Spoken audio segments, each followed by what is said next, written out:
Hello friends, this video on alternating currents part 2 is brought to you by examfear.com. No more fear from exam. Please make sure that you have watched part 1 before going ahead with part 2. So now we will have a strong comparison between AC and DC. We will actually see how is AC different from DC, and we will also talk about the cause of AC as well as the cause of DC. So now the question is why the electrons are changing their direction. I mean, what is causing the electrons to change their direction so frequently? What causes them to oscillate? How it was observed that electrons can flow in this way also, and this kind of flow of electrons can give rise to something called as alternating current. Now, what was observed was that when a magnetic field was brought near a straight conducting wire, what was seen? That due to that magnetic field, electrons in that wire started flowing in one direction, and that constituted a direct current, right? We saw in our previous lessons that a magnetic field can give rise to electric current, right? So if you bring a steady magnetic field in front of a long straight wire, it was seen that because of that magnetic field, a current flowed through the wire. That is, all the electrons were flowing in one direction, and that constituted a direct current. Fine. Now it was seen that instead of applying a magnetic field steadily, if we use a magnet which is rotating, so the magnet itself is rotating. So what do you mean by a rotating magnet? That means as soon as the magnet rotates, the north pole, the earlier north pole now becomes south pole, and the earlier south pole now becomes north pole. Again the magnet rotates, so again your south becomes north, north becomes south. Again it rotates. So that means as the magnet keeps rotating, the north and south pole also keeps changing. Now as the north and south poles keep changing, the current which is getting induced, or the electrons which are flowing in the wire, they also get confused. I mean, in the sense, suppose I bring a magnet near the wire. Electrons start flowing in one direction, right? Now the direction in which the electrons will flow, that depends on your right hand thumb rule, right, which we discussed in our lessons on magnetism. Now the magnet rotated. That means the north pole became south pole. So what will happen? The electron will again revert back. It will move back. Again the magnet rotated, so electron will come back. Again the magnet rotated, electron will go back. So as the magnet keeps rotating, the direction of flow of electron also gets reversed. As a result of this entire thing, it was seen that the electrons started oscillating, and when all the electrons in the wire started oscillating, that oscillation of electrons also gave rise to a current. So that current is known as alternating current, right? So this is how alternating current came into picture, right? So now we will see what are the major differences between, obviously alternating current and direct current are completely two different things. It is just that both are currents because in both of them electrons are flowing, but the way electrons are flowing in each of them is completely different, right? I hope you've understood now that what can cause an electron to move back and forth, right?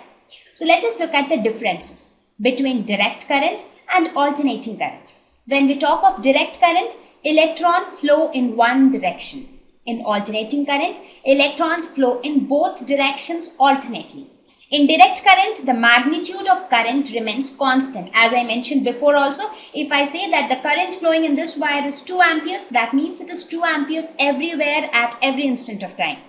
Whereas in case of alternating current, the magnitude keeps changing because every time the electrons keep moving in one direction, comes back, again goes, again comes back. So your magnitude first increases, it reaches a maximum value, again decreases, reaches a minimum value, again increases, goes to a maximum value. That means at every instant of time, you have a different value of current. So the magnitude varies with time. Direct current can be stored in batteries, whereas alternating current cannot be stored.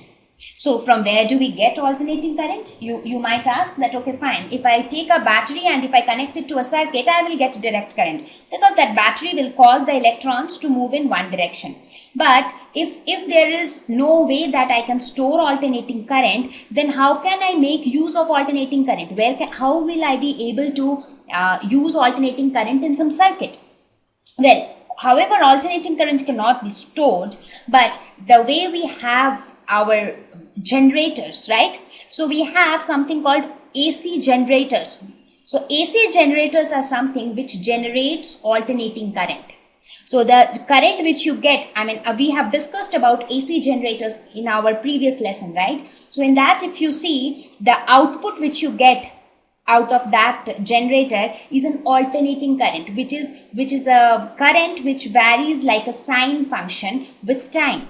So that is how you can generate alternating current, and that current can be implemented or it can be used for your practical purposes. Examples of direct current is batteries, obviously. When I talk about alternating current, it is AC generator, and mains means the power supply which comes to your house. See, since so many days we went through so many lessons on current, electricity and etc. And everywhere we talked about DC current.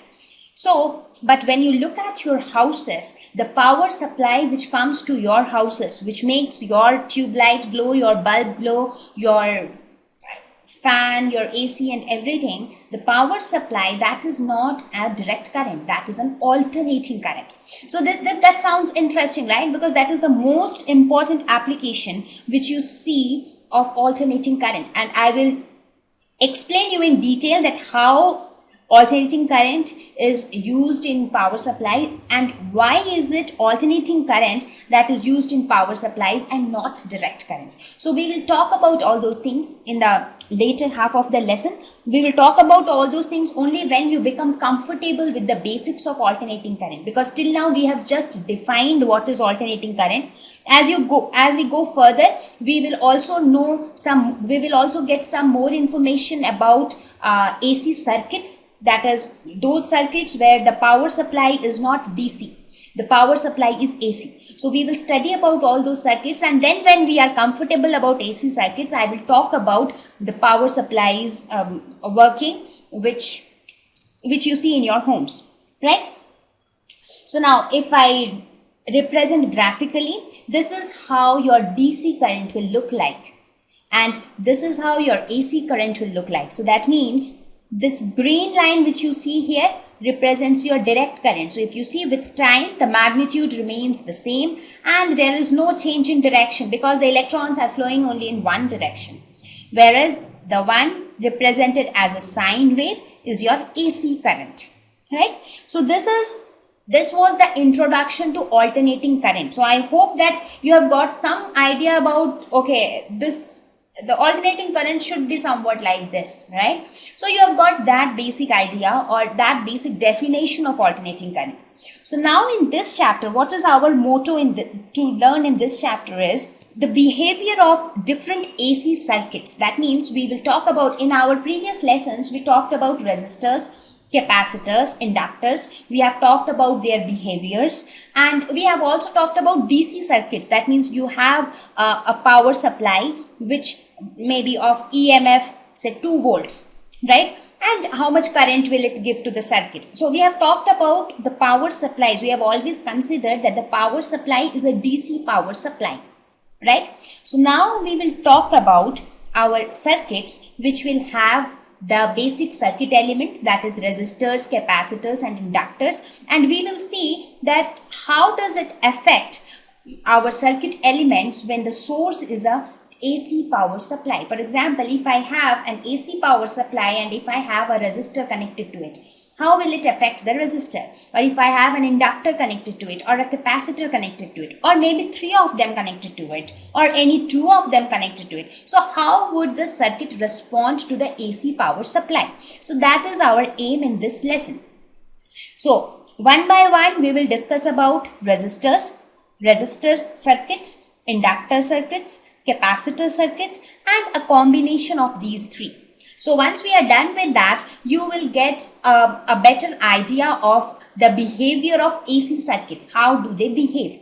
So once you get that, then we will look at those concepts which are actually practically used in different applications, right? So we will.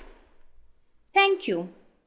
Please visit examfear.com to watch free educational videos, try free online tests, get the best quality study materials, study from the best tutors and mentors, and much more. Thank you once again.